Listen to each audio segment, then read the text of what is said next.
Bwana Yesu asifiwe. Kwa hivyo kwa nafasi ambayo ninayoelekea ni kwamba tutaweza kuimba wimbo namba 99. Na nashukuru pia kwa kipindi kilichopita, kipindi za uimbaji. Kwa hivyo wimbo namba 99, alafu tuweze kuingia kwa fundisho. Wimbo namba 99. Twende kwa Yesu mimi nawe. Twende kwa Yesu mimi nawe. Njia atonya tuijue. Kimochuoni na mwenyewe. Hapa asema njoo. Na furaha tutaiona. Mioyo ikitakasa sana. Kwake Mwokozi kuonana. Na milele kukaa. Wanana wake atwambia. Furahini kwa kusikia. Ndiye Mwokozi wetu hasa. Na tumtii njoo. Hebu njoo. Na furaha tutaiona. Mioyo ikitakasa sana. Kwake Mwokozi kuonana. Na milele kukaa. Wangojea ni leo yupo. Sikiza sana asemapo. Huruma zake zituitapo. Ewe kijana njoo. Hebu njoo. Na furaha tutaiona. Mioyo ikitakasa sana. Kwake Mwokozi kuonana. Na milele kukaa. Tutaweza kuomba kwa ajili ya kuendelea.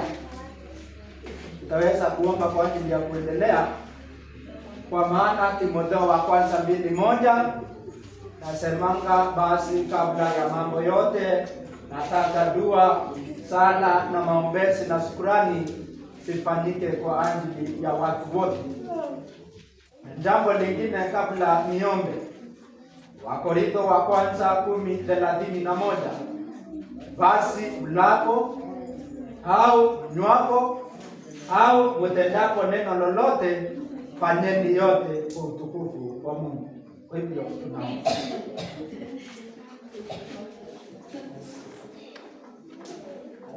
Baba yetu utupendaye sana, jina lako litukuzwe, lihimidiwe milele Mfalme. Asante kwa kutulinda muda wa siku 6 hadi tena siku ya Sabato ikaweza kufika Mfalme. Utukufu na baraka ni vyako milele zote. Naomba tuongoze kwa ibada hii. Nena na wana wako asubuhi ya leo Mfalme. Tusaidie kwa Roho wako Mtakatifu. Na mahali ambapo tumekukosea tunaomba msamaha asubuhi ya leo. Na kusihi Mfalme, kubali uwepo wako uwe pamoja nasi, na ni kupitia jina kuu la Yesu tumeomba na kuamini. Amen. Kwa masaa haya kuna mambo ambayo tutajifunza yanayohusiana na njia ya Bwana. Njia ya Bwana. Kwa maana njia hiyo kila mmoja anahitaji kufundishwa njia hiyo ili tuweze kutumia njia hiyo tuweze kwenda mbinguni. Yaani njia, nikijaribu kufafanua njia ni sawa na dini. Hivyo ndivyo maandiko yanavyofunua. Maandiko yanafafanua kwamba dini na njia ni kitu sawa. Ukisikia mtu akikwambia watu wa njia hii, ni kusema watu wa dini hii. Na ningeomba tuweze kuanza na kitabu cha Ayubu 4 mstari wa 6. Ayubu 4 mstari wa 6.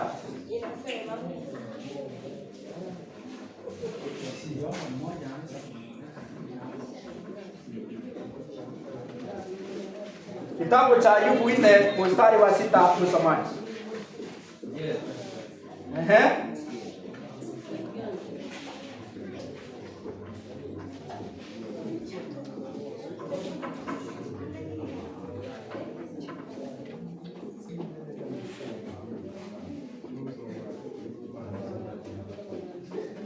Ayubu 4 mstari wa 6, msomaji, soma. Je, dini yako sio matarajia yako? Endelea. Na matumaini yako si huo uelekevu wa njia zako. Kwa hivyo tunaona kwa mujibu wa maandiko matakatifu, tunaona dini ni sawa na njia. Dini ni sawa na njia. Na nitaweza kuangalia ama tukiwa tunaangalia ndani ya maandiko matakatifu, tunaona manabii wote walikuwa wa njia hiyo. Hivyo kwa maana tukiangalia Ibrahimu katika kitabu kile cha Mwanzo 18 mstari ni ule wa 19. Kitabu cha Mwanzo 18 mstari wa 19. Tunaona baba yetu wa imani ambaye ni Ibrahimu alikuwa akifundisha watu kuzika njia hiyo. Na njia hiyo tunafaa kuifahamu ili tuweze kuifuata. Kwa maana tusipofuata njia hiyo, hakuna yeyote atakayefanikiwa kurithi uzima wa mbinguni ama uzima wa milele. Ningeomba uweze kusoma andiko hilo, Mwanzo 18 mstari wa 19.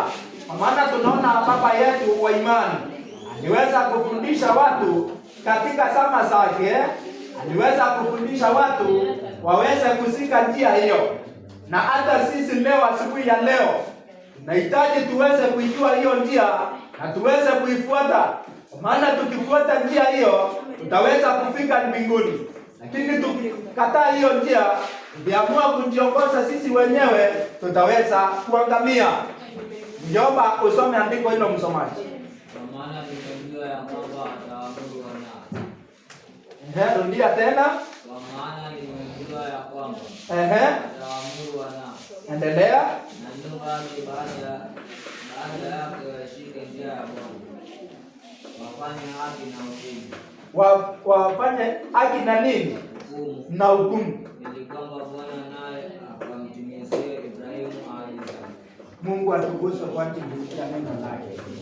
Tunaona Ibrahimu wakati ule aliweza kufundisha watu wasike njia hiyo, wakatende haki na hukumu.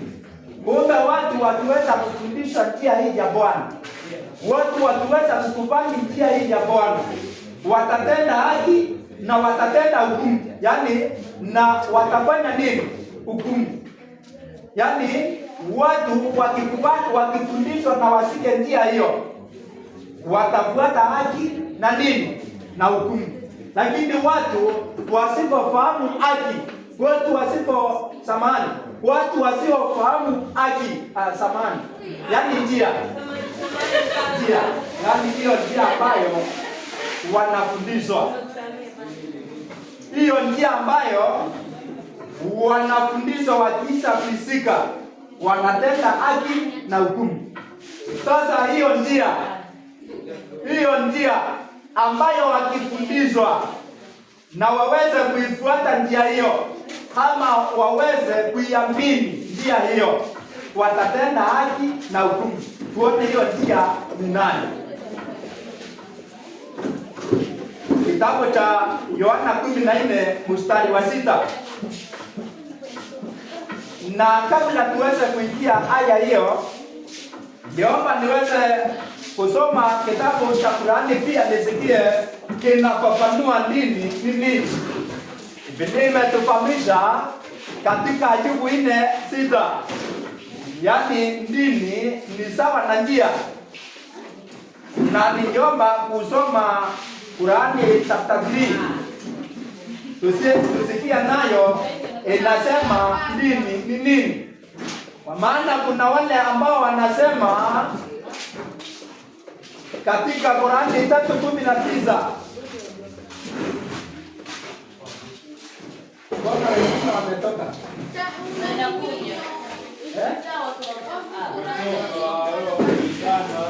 Yes. Naweza kusoma kitabu cha Qur'ani 3:19. Tunasoma dini ya kweli na ya haki. Hiyo ndio tunayo hiyo wakati tunapojifunza hiyo dini. Ili tukiweza kuifahamu tutende haki. Kwa maana tusipofahamu dini ya haki, tutaendea dini ambazo ni za uongo na tutaweza kupotea. Amen. Basi tumalize. Nitasoma Qur'ani 3:99 inasema, sema, enyi mliopewa kitabu, kwa nini mnawazuilia watu na njia? Yaani dini. Yaani njia ama dini ya Mwenyezi Mungu. Hapa narudia tena.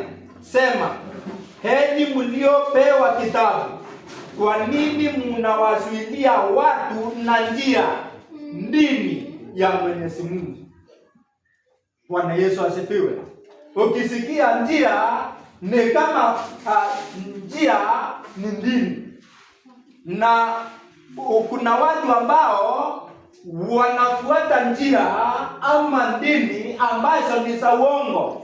Na watu wakifuata dini za uongo watashindwa kutekeleza haki na hukumu ambayo tumeambiwa katika Mwanzo 18:19, ambayo wakati Ibrahimu alipofundisha watu wakati huo, aliwafunza waisike njia, watende haki na hukumu.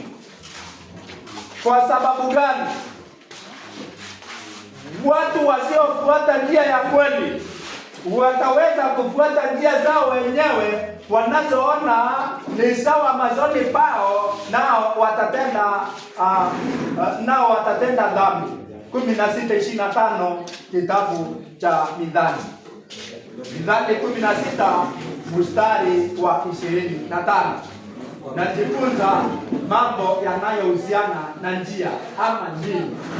Na wakati tunapojifunza njia, hiyo njia ya kweli ni gani? Kwa maana tusipofuata njia ya kweli, tukiendea njia za uongo, tutashindwa kufika. Ukiendea njia ambayo ni ya uongo, hautafika mahali ambapo Kristo anataka tuweze kufika. Kwa maana Yesu anataka tufike mbinguni, tuweze kufika katika paradiso, tukasherehekee milele. Lakini tukikataa njia hiyo, hatutafanikiwa kufika. Hivyo kwa maana tunaona baba yetu wa imani alifundisha watu njia hiyo.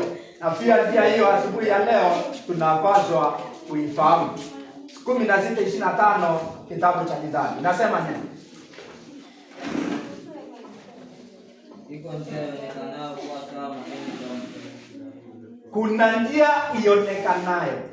Kuna njia ionekanayo machoni pa mtu ikiwa sawa, endelea. Lakini mwisho wake ni njia za nini? Za mauti. Andiko hilo linarudiwa pia katika Mithali 14 mstari wa 12. Soma andiko hilo pia msomaji. Iko njia ionekanayo kuwa sawa machoni pa mtu. Iko njia ionekanayo kuwa sawa machoni pa mtu. Endelea. lakini mwisho wake ni njia ya nini? Ya mauti. Ndivyo kwa maana unaona kuna wengine ambao wakifuata dini zao wenyewe ama wakifuata njia zao wenyewe wamejitungia ibada kuhusiana na dini hizo za uongo. Kitabu cha Kolosai 2:23. Wakolosai 2:23.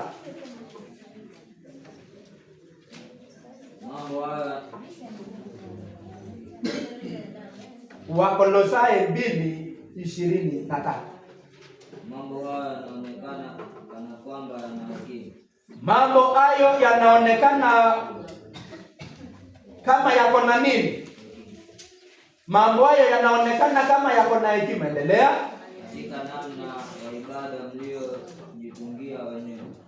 Katika ibada mlizojitungia wenyewe. Na katika kunyenyekea. Na katika kuutawala mwili wa upande. Kwa hivyo tunaona kwa mujibu wa kitabu hicho cha Wakolosai 2:23 tumeambiwa kuna njia ambayo tumeambiwa kuna ibada ambazo watu wamefanya nini? Wamejitungia ibada. Watu wakifuata dini za uongo, kwa maana si dini ya kweli, wanajitungia ibada za uongo na wakiangalia wanaona ni sawa.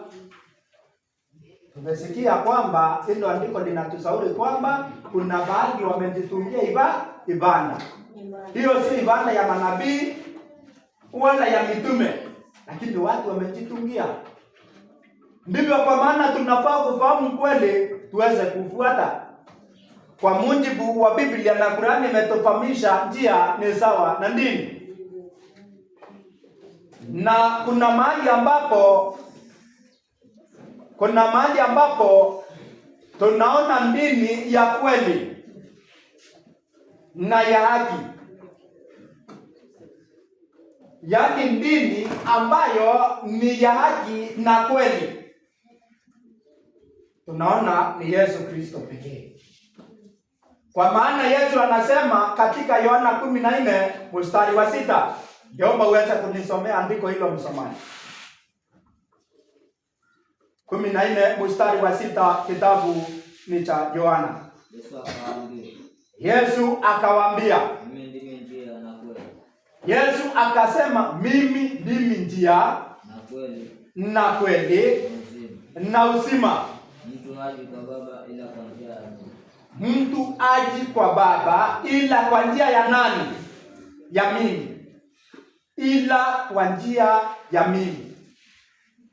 Hivyo Yesu anasema yeye ni njia, kweli na uzima.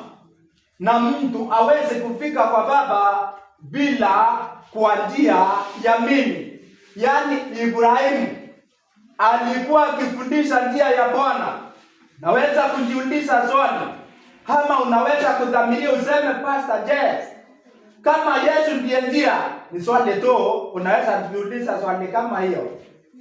Unaweza kuuliza, je, Pastor, kama Yesu ndiye njia na kweli na uzima, kwani wakati wa Ibrahimu alipokuwa akifunza hiyo njia, Yesu alikuwa wakati huo amezaliwa?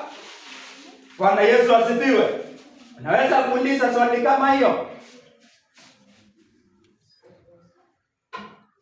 Naweza kufikiria swali kama hiyo. Lakini Ibrahimu, hata kabla ya Ibrahimu kuwako, Yesu alikuwepo.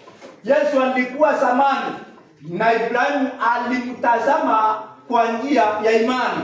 Kitabu cha Yohana 8:58. Yaani kabla ya Ibrahimu Yesu alikuwa. Ndivyo kwa maana maandiko yanadhihirisha wazi katika Yohana 8:58. Yesu akawaambia, amini nawaambia, yeye Ibrahimu asiye wako, mimi niko. Bwana Yesu asifiwe. Kwa hivyo hata kabla Ibrahimu azaliwe, hata kabla Ibrahimu akuje katika hii dunia, yani azaliwe, Yesu alikuwepo. Wengine wanaweza kuleta wazo kama hivi pia. Sasa lakini huyo ni Ibrahimu. Ibrahimu si mzee kuliko Adam. Adam ndiye aliyetangulia. Yesu ayasema kabla ya Adamu mimi nilikuwa. Bwana Yesu asifiwe. Naweza kuleta wazo kama hiyo pia. Ukijaribu kutafuta pingamizi. Lakini nikwambie kwamba kitabu cha Yohana 17 mstari wa 5. Tusikie Yesu naye akijibu swali hilo. Naweza kusema alikuwa kabla ya Ibrahimu, lakini hakuwa kabla ya Adamu. Lakini maandiko itudhihirishia nje. Yesu alikuwa kabla ya Adamu pia. Kitabu cha Yohana 17 mstari wa 5. Na sasa ndio Baba unitukuze mimi pamoja nao. Baba unitukuze pamoja nao. Kwa utukufu ule niliokuwa nao pamoja nawe kabla ya ulimwengu kuwa. Kwa utukufu ule niliokuwa nao kabla ya ulimwengu kufanya nini? Kuwa. Hiyo inatudhihirishia kwamba kabla ya hii dunia kuumbwa, Yesu alikuwa. Hivyo kwa maana Yohana 1:1 sema hapo mwanzo kulikuwa neno, naye neno alikuwa kwa Mungu, naye neno alikuwa Mungu. Bwana Yesu asifiwe. Amen. Kwa hivyo tunaona kwa mujibu wa andiko hilo, tunaona kwamba kabla ya Adam ama kabla ya hii dunia, kwa maana baada ya dunia kuumbwa na vitu hivi viko ndani, Adamu ndipo alipoumbwa. Yesu ni wa kabla hata ya Adam. Ndivyo kwa maana unaona dini ambayo tunayoizungumzia, mwanzilishi aliyeanzisha dini hii inayoitwa Ukristo ni Yesu mwenyewe. Ndivyo kwa maana inaitanishwa na jina lake. Kitabu cha Waibrania 12 aya ya 2. Kitabu cha Waibrania 12 mstari wa 2. Ndio. Tukimtazama Yesu mwenye kuanzisha na mwenye kutimiza imani yetu. Mwenye kuanzisha na mwenye kutimisha nini? Mwenye. Rudia hiyo haya tena msomaji. Tukimtazama Yesu. Tukimtazama Yesu mwenye kuanzisha na mwenye kutimiza imani. Mwenye kuanzisha na mwenye kutimisha nini?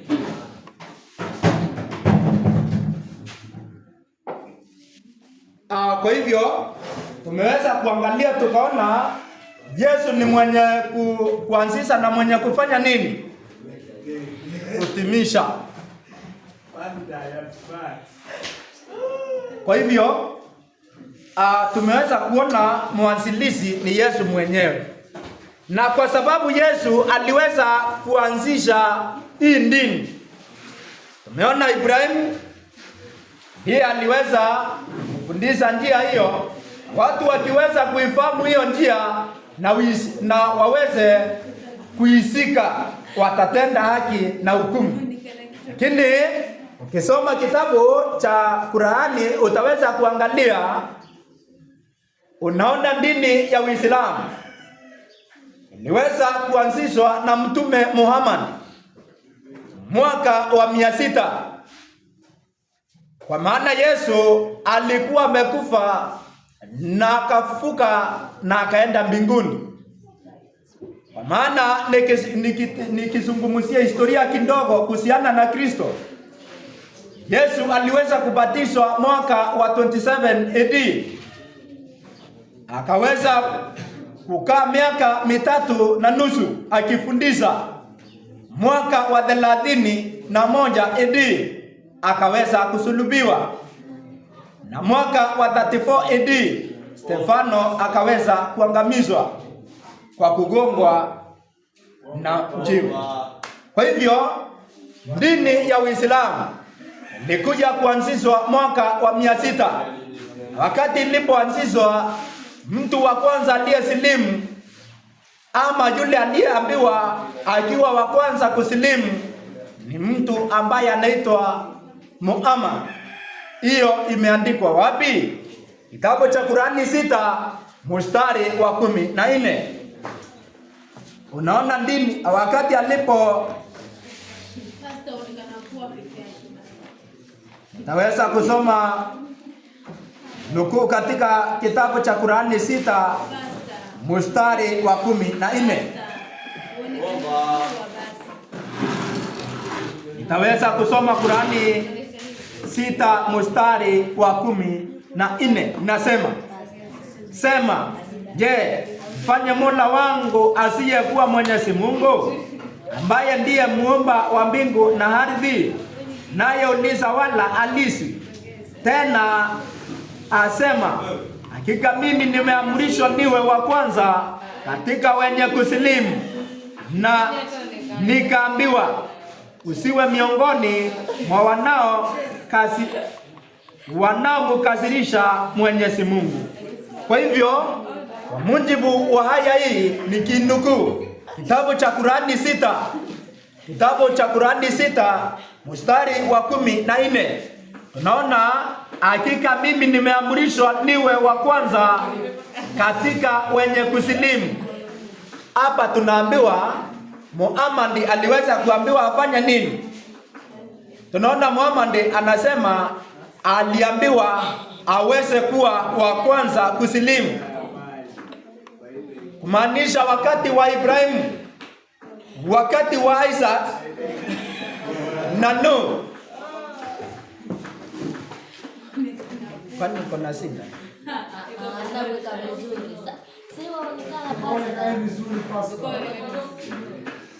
Sawa. Asante kwa pia kuniuliza hii. Sawa, tutaweza kuendelea. Kwa mujibu wa Qur'ani 6:14, Muhammad ndiye aliyeambiwa aweze kusilimu akiwa wa kwanza katika dini hii ya Uislamu. Yaani kumaanisha kabla ya Muhammad hakukuwa na kitu kama Uislamu, hakuna. Hata wale wanasema Adam alikuwa Muislamu, Nuh alikuwa Muislamu, Isaac alikuwa Muislamu. Hao wote ni Muhammad anajaribu kuwaweka katika dini hiyo. Na hiyo ni jambo haliwezekani. Lakini tuamini. Ni jambo haliwezekani. Hivyo kwa maana ukisoma pia Qur'ani 39 mstari wa 12. Ngeomba niweze kusoma andiko hilo. Kitabu cha Qur'ani 39. Tusikia Muhammad aliambiwa nini?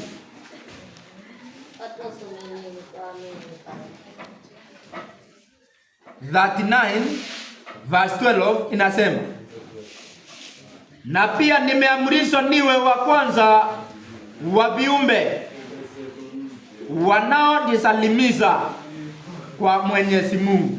Amen. Yaani Muhammad anasema katika Qur'ani 39 mstari wa 12, anasema yeye aliamrishwa aweze kusilimu akiwa wa kwanza. Amen. Kumaanisha hapo mbele hakuna kitu kama Uislamu. Amen. Yule aliyekuja na Uislamu ni mtume anaitwa Muhammad. Wakati alipoleta dini hii akakuja kusema hii ni dini ya haki katika Qur'ani 3:19. Lakini hayo maneno sio ya Mwenyezi Mungu. Kwa maana Mungu azungumzi mahali hapo. Kitabu cha Qur'ani 3 mstari wa 19. Hayo ndiyo mafungu ambayo Muhammad aliweza kuyaleta akijaribu kutetea dini hii. Amen. 3:19 inasema, bila shaka dini ya haki mbele za Mwenyezi Mungu ni Uislamu. Amen. Unasikia? Muhammad anaambiwa sema, yani sio Mungu. Hayo ni maneno ya Mungu. Kwa sababu Qur'ani 4 mstari wa 79 inasema Muhammad kuna kikundi kinajiita nasi ndio kiliweza kutuma Muhammad, sio Mungu. Ndio wakati alipotumwa akasema nini? Ningeomba niweze kusoma nukuu hilo kwanza Qurani chapter 4 verse 79. Qurani chapter 4 verse 79 inasema hivi. Qurani chapter 4 verse 79 inasema, wema uliokufika umetoka kwa Mwenyezi Mungu, na ubaya uliokufikia umetoka nafsini mwako. Mwenyezi umetoka nafsini mwako mwenyewe. Umefanya mambo hata yakakufika hayo, nasi tumekupeleka kwa watu kuwa mtume. Hapa tunaona kwa mujibu wa andiko hili kuna kikundi kinajiita nasi tumekupeleka kwa watu kuwa mtume, na Mwenyezi Mungu ni zaidi wa kutosha. Yani hapa tunaona Qurani chapter 4:79, nasi tumekupeleka kwa watu kuwa mtume, na Mwenyezi Mungu ni zaidi wa kutosha. Mungu yeye hakumtuma yeye, tunaambiwa ni zaidi. Kumaanisha kuna wale ambao wanamtuma Mungu tu, ni zaidi anaangalia wakimtuma. Amen. Nisadi hapa ni karatasi tu. Amen. Barua umeandikia. Amen. Basi hivyo ndio mshamfundisha Mungu. Hata ile angempa kia Mungu.